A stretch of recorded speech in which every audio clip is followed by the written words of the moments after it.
Bos días a todos dende o meu recuncho de Trevinca. Hoxe a quenda diste espazo das madrugadas correspóndelle ao gran Avelino Jácome, capitán de corazóns e piloto diste grupo cultural que hai uns anos creou poñendo en marcha a primeira das 20 revistas que xa levamos editadas no eido de nós a xente do redor.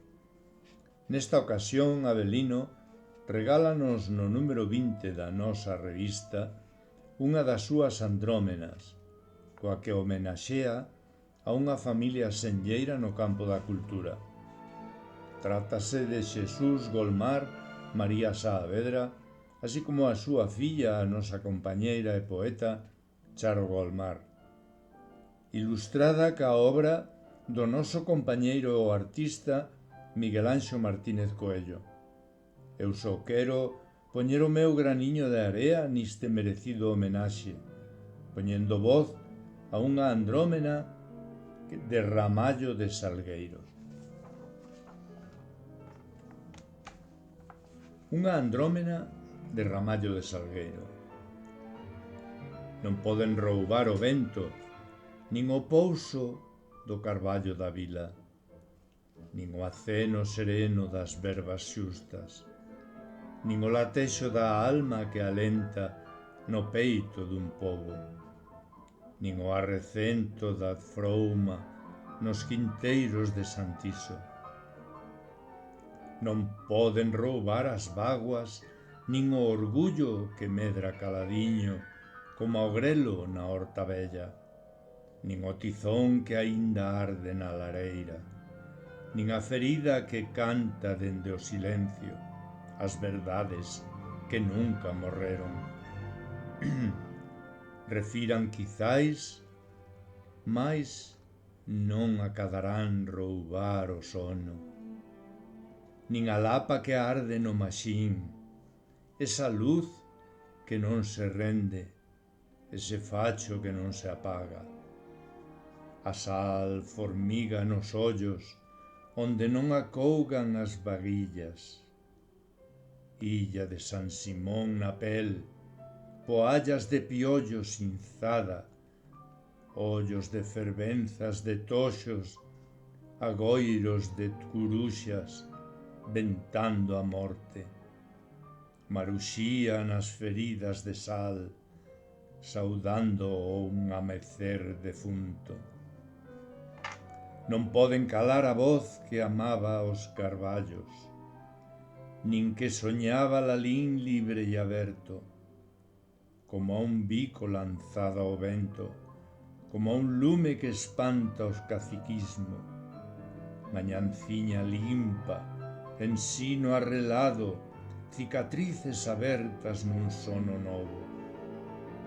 No forte de San Cristóbal, ali estaba Xesús Golmar, o mestre que loitaba por non deixar de cantar.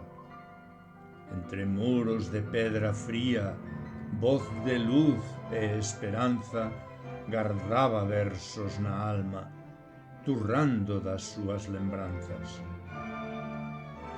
Non poden, Charo, torcer o sentir do mozo que sonou Galicia dende o Deza. O mestre que naceu entre o canto e a palabra, exixindo o pan para vencer a fame de saber, como a quen da auga fresca no serán, coa fala clara como fonte viva, vencendo o destino escrito, sede detida.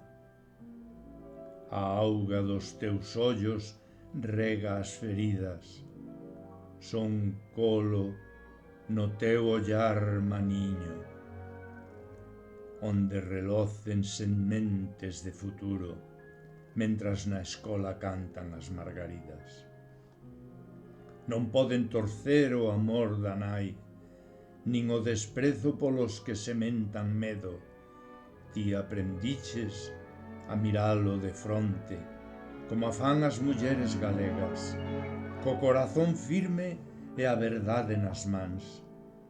Loitan co pano negro na cabeza, falan coa terra que pisan, converten ermos en mantenza, gardan lume e sorrisos na casa fría, mudan escuridade por luz acesa. Faltouche a súa presenza, pero a nai era alborada. Falaba na ausencia, abondando coa mirada, e ti, mestra, ensinas sen ruido, coa lixereza das bolboretas nas siestas, coa tenrura das luces, flor pequena, madeira forte, ollar que acolle e non xulga.